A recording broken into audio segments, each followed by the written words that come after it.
상고법원과 사법분쟁 해결 절차의 경쟁력 제고. 창조경제시대의 사법부 역시 분쟁 해결 절차를 저비용이면서도 고효율 구조로 재편하고 나아가 사법소비자 친화적으로 변모할 필요가 있다.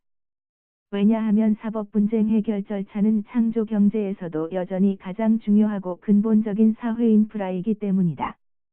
그런데 최근 대법원에서의 상고법원 설치하는 대법원 판사 1인당 매일 최소 6월 8일건 이상을 선고하여야 하는 구조적인 문제를 해결하기 위한 대안으로 제시됐다. 이는 그동안 과도한 사건 부담에 사달려온 대법원이 몇 개월 만에 기각하는 심리불속행 제도를 많이 활용하는 과정에서 나온 불만 해소와도 무관하지 않다. 그러나 이번 상고법원 설치하는 위헌 여부 논란, 대법원 기능과의 중복 내지 혼동, 그리고 하급심 심리의 미진 가능성 등 측면에서 논란의 여지가 많다. 이와 관련하여 대체적인 분쟁 해결 절차인 중재의 경우는 대다수가 단시민점에 주목할 필요가 있다.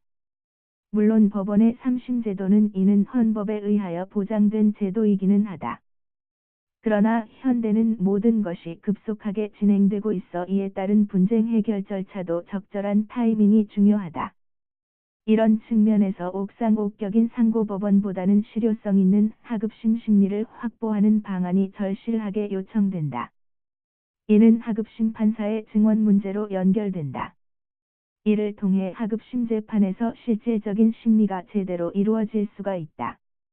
판사 증언이 어려우면 로클럽을 충분히 활용하는 방안도 보충적으로 고려될 수 있을 것이다. 그리고 2심은 속심이 아니라 1심 판결을 재검증하는 형태로 신급 절차가 재편되어야 한다. 그리고 대법원 사건은 허가상고 등을 통하여 어느 정도 이를 제한할 필요가 있다. 또한 이를 통하여 극히 예외적인 특별한 경우를 제외하고는 가급적 2심에서 실질적인 심리가 마무리될 필요가 있다. 이를 통하여 과도한 사법 절차 비용과 시간이 낭비되지 않도록 하여야 한다. 그리고 대법원 심리의 실효성을 확보하기 위하여서는 대법원 판사의 증언이 불가피하다. 만일 어려움이 있다면 프랑스 등의 사례를 참조하여 대법원을 민형사대법원, 행정대법원, 특별대법원 등 전문 분야별로 대법원으로 나누는 방안도 검토할 필요가 있다. 그런 다음에 각 전문 분야 대법원별로 대법원 판사를 증원하여 그 전문성을 제고할 필요가 있다. 그리고 헌법상 최고사법기관인 헌법재판소에서 위헌 여부에 대한 판단을 하므로 이런 구조하에서는 대법원이 좀 더 세분화되고 전문화될 필요가 있는 것이 아닐까? 그리고 필요하면 재판에 대한 헌법소원도 제한적이나마 이를 허용할 필요가 있다. 즉 지금과 같이 사건이 폭주하여 제대로 심리가 진행되지 아니한다면 그 과정에서 사법기본권이 침해되는 경우가 있는지, 나아가 부당한 사법권의 행사 등이 있는지 여부에 대하여 이를 적절하게 견제할 필요가 있다. 물론 통상적으로는 언론 등에 의한 사법권의 적절한 견제가 바람직하나 판결문 등의 실효성 있는 공개 등이 미흡하므로 헌법재판소에 의한 재판 통제가 어느 정도 불가피하다고 본다. 그리고 이제는 사법분쟁 해결 절차가 법원만이 독점하는 것이 아니라 조정, 중재 등으로 다양화, 민주화되어 가고 있는 추세이다. 이런 차원에서 최근 우리나라의 지식재산권 분야에서 순수 민간 차원의 조정중재기관이 탄생하게 된 것은 뜻깊은 일이라고 아니할 수 없다. 앞으로 시장에서의 반응이 상당히 기대된다.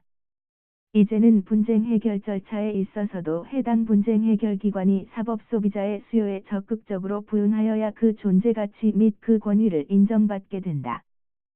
그런데 최근 사법 소비자의 수요는 너무 전문적이며 복잡하고 다양하여 전통적인 분쟁 해결 기관인 법원만으로는 다소 역부족인 부분이 있을 것이다.